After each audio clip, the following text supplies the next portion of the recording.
দোকানদার ভাই না? দোকানদার ভাই, আপনি কাক ফোন মারছেন? ওই যে বৃহস্পতিবার দিন যে তোমার ঘর থেকে ফিরিস নিয়ে এলাম, সেই বুড়ি আমি ফোন ধরছি। হ্যাঁ হ্যাঁ হ্যাঁ হ্যাঁ, চিনছি, কোন? কই মানে কি ফিরিস আইনা রাখতে না গেলাম, হ্যাঁ হ্যাঁ। ফ্রিজের মধ্যে কলা থে দিছি। আচ্ছা। কলা থিয়ে ঘুমাইছি রে হানা, ওইটা দেখি যে কলা কালা হয়ে গেছে গা, গুইলা গেছে গা, কেবা হয়েছে গা। ফ্রিজের মধ্যে আপনি কলা থা দিয়েছেন কে? কলা ফ্রিজের মধ্যে রাখলে তো ওইরকমই হবো। কেন ফ্রিজ ঠিক করে যাবো না? কিছুমান বস্তু আছে যেগুলা ফ্রিজে রাখা যাবে না, যেগুলা রাখা যায় ওগুলা রাখা লাগবো। আপনি কলা রাখছেন, কালা হয়েছে। কলা তো মানে বেশি ঠান্ডা পাইলে মানে ই হইলে তো 1.5 কালা কেজি হয়ে কলা আনছি, এই 1.5 কেজি কলা কইলাম যে ফ্রিজের মধ্যে তেল দিই, সকালে আবার আমার শরীর দেখবার যান। তা কলা নষ্ট হয়ে গেল, গাতে পয়সাও নাই।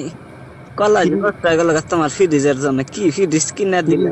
ফ্রিজের ভিতরে মাসে কাঁচা সবজি বাইরে থেকে কিনে নিয়ে বাজার থেকে কিনে নেয়, ওগুলা রাখে। তারপরে ধরেন কিছুমান মানুষে কাঁচা মাংস রাখে, ভাত রান্দা বেশি হইলে রাইতে ওইগুলা রাখে, তরকারি রাখে। আপনি কলা রাখতে কেন গেছেন?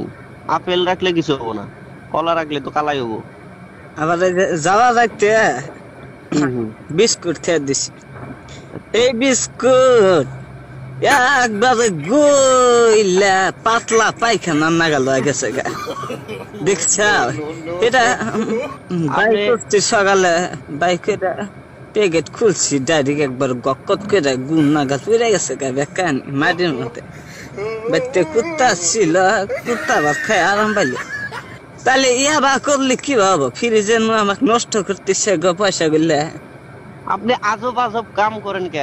আপনি ফ্রিজের ভিতরে কেন বিস্কুট রাখবেন? বিস্কুট হইলো শুকনা জিনিস, আপনি ফ্রিজে রাখলে তো এটা ঠান্ডা হয়ে ভিজা ভিজা হয়, ওটা তো গইলাই যাবো। আপনি বিস্কুট কেন মানে ফ্রিজে রাখলেন? আপনি বিস্কুট ফ্রিজে রাখলে মানে ভাত তরকারি এগুলা বেশি হইলে, মাছ মাংস এগুলা ফ্রিজে রাখে, আপনি বিস্কুট কে রাখছেন ফ্রিজে? খুয়ের মাথা দিছি, সেই খুয়ের মুয়াও আইলা যাইলা গেছে গা, একবারে উদা গেছে গা, খুয়ের মুয়াও খাই